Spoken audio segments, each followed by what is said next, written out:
So,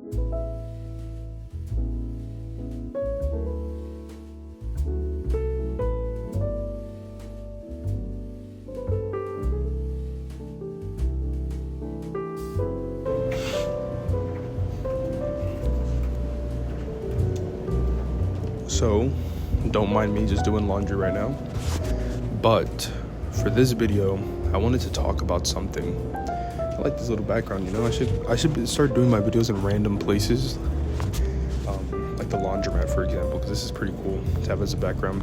So this video, I wanted to talk about burnout in photographers. Why is it that photographers quit so often? Why is it that they don't continue on as photographers? So the reason why I came up with this video actually was because I was on Facebook Marketplace. I'm thinking of switching out my camera for a Sony A6100, so I'm looking to trade my camera soon. But as I'm going through Facebook Marketplace and actually looking at these posts, I'm realizing a lot of the reason why people are getting rid of these cameras, in the descriptions it says all the time, getting rid of because they didn't know how to use camera, or getting rid of because I lost my passion for photography, or getting rid of because I'm not interested anymore. And it's unfortunate. It happens. Sometimes people pick up hobbies and just let them go. But what I'm seeing is that like people are investing tons of money into these things, into very expensive equipment, and just getting rid of it because they either don't know how to use it, or they just can't find the inspiration, I guess you could say. And it happens. It happens to me all the time. There are times where I go like this in photography terms and then back down, just because of the fact that it's hard sometimes to continue on doing photography when you feel like you're either not booking shoots or you are just not finding inspiration around you. But sometimes I feel like we expect inspiration to come to us to be able to do shoots, and unfortunately that's not the case. Sometimes we have to actually go ahead and search for it ourselves. So, if that makes sense. Also, sorry, I keep looking outside because there's cars passing by. I just look out every time the car passes by. I just break my neck to see the car. I don't know if you guys like this style of video where I'm not actually like filming anything crazy, or I'm not doing like last video, the iPhone versus Canon camera video. If it's more like talking videos that you guys like, because I'm thinking of doing more of this, like just one-on-one conversation type videos. Let me know if you guys like that or not. I have no idea if you do. If you don't, fine, I'll change it up. Actually, I probably won't change it up because I like this style of video, and I'm just throwing off ideas as I go with my video journey.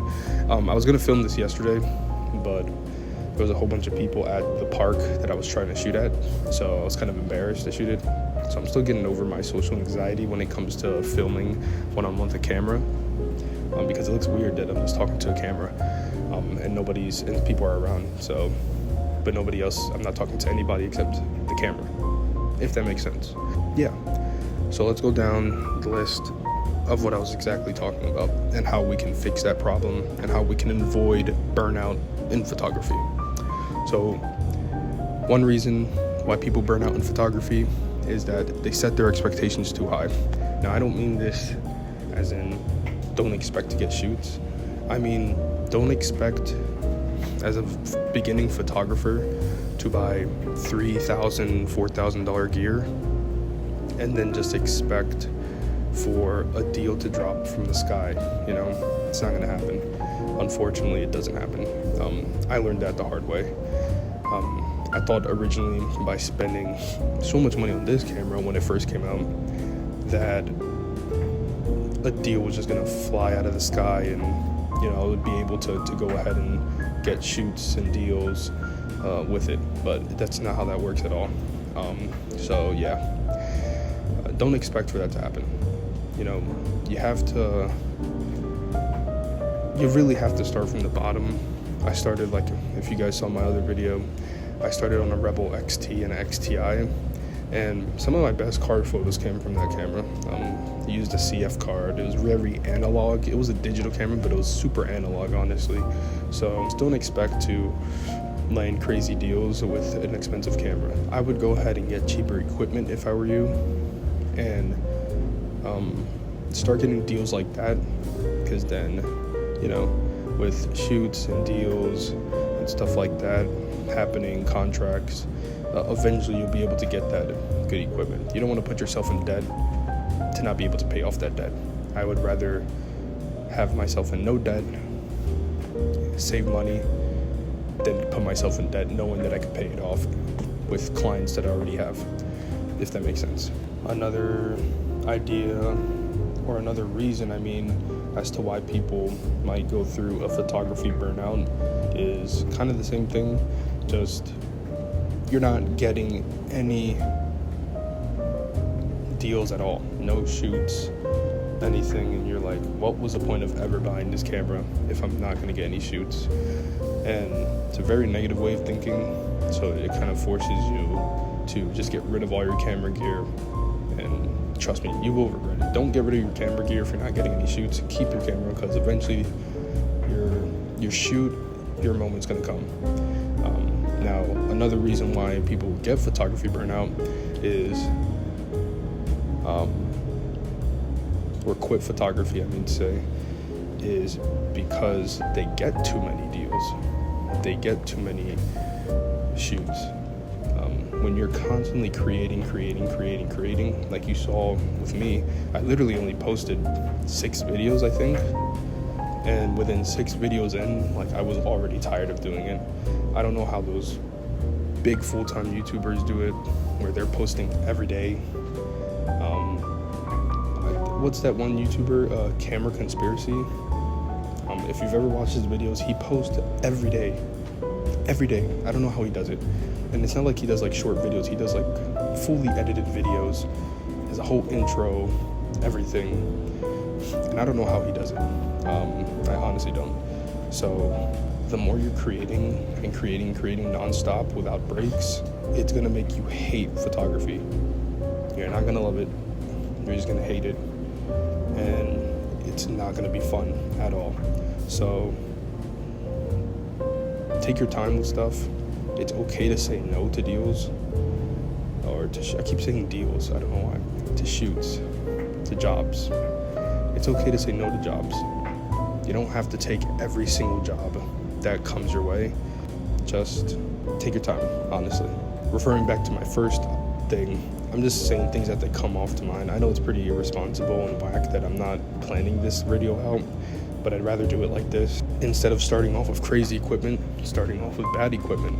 It's hard to land jobs and shoots with bad equipment. It really is. Because people look at you and be like, dude, like, we're in 2025, why aren't you shooting on an FX30? Why aren't you shooting on an R5? And you're still on, your Canon DSLR. It will discourage you a lot, but don't let that stop you. There's always somebody who's going to give you the opportunity to shoot a video for them. So just keep that in mind. Another reason, I don't know if this is reason 4 or 5, I forget, unrealistic expectations. So instead of having, low expectations for yourself, you have extremely high expectations for how you think it's going to go. 5 million Instagram followers, for people to be begging you for prints, for IMAX to hire you and film the next movie. But it's usually not how that happens. You start off slow. You don't start off with a ton of clients. You have to slowly make your way up there. Of course, there's tons of people who will drop a crazy looking TikTok and like they blow up, they go viral. And that's normal. TikTok is a really good platform to start on. I don't like posting on TikTok because I feel like it's a lot of work already, posting YouTube, Instagram, on my personal Instagram too, so it's a lot. Another thing would be comparison or imposter syndrome. Comparing yourself to others out there, other photographers, other people, that is going to bring you down a lot, because you're gonna be like, dang, I wish I was like them. man, I wish I was as good as them. Your confidence level is just going to go down, down, down. So try to avoid that as much as possible. Think of yourself as your own entity, if this makes sense. Why am I getting all... What is that word? I don't know. I sound like Confucius. Think of yourself as your own entity, and I don't know if that makes sense. You know, don't compare yourself to others. Basically what I'm saying is don't compare yourself to others, okay? Another thing that causes people to burn out and just stop photography is negativity. There are going to be so many people that tell you your video's trash, your photo's trash, why did you edit it like this, I would have edited like this. Don't listen to them. Listen to them at an extent, obviously, if it's like constructive criticism, but negative, hateful criticism, don't listen to it. Don't listen to people who are going to make you change the way you do photography, the way you edit photos and stuff like that, because all that's going to do is make you not shoot the way you would actually shoot, if that makes sense.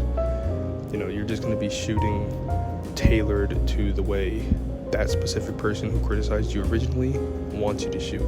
Trust. Don't do it. It's not worth it. It's not worth changing your style of photography, because photography is an art form. And, you know, I'm not going to tell Van Gogh, hey, why'd you paint like that, bro? Like, nobody paints like that. I'm pretty sure everyone else did too as well back in the day. But now his artwork is recognizable. I think that's really all the main reasons why somebody might stop photography. So comparing yourself to others, listening to negative criticism, starting off with way too expensive gear and having way too high expectations, and starting off with cheap gear and not having high expectations, or vice versa with the expectations part, and whatever else I said in the video. Sorry, I'm just like throwing out ideas, but that's it. So basically, at the end of the day, photography is hard to continue on and be positive in, especially when it's, I wouldn't say it's an oversaturated market, but it is a market that it's hard to grow in. But honestly, think of it as you're not trying to grow. You're just trying to get your story out there. Boom, I'm too nice. You're not trying to grow, you're just trying to get your story out there. Too nice. Okay, sorry. I got too hyped there. But yeah, that's it really. Again, I had this video almost filmed out yesterday, but I made the excuse not to post it, so apologies once again. And I said twice a week that I'd be posting videos, and I think it's already been 12 days since my last video. So we're like at once every 2 weeks. We're posting bi-weekly vids.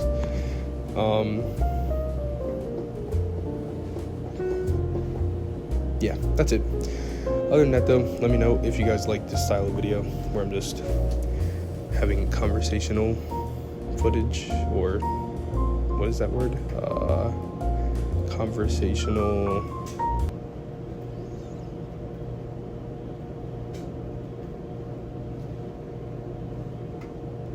I forget what that word is. Conversational type video, I guess, I don't know, or style of video. Let me know what you guys think. And yeah, that's it. Goodbye.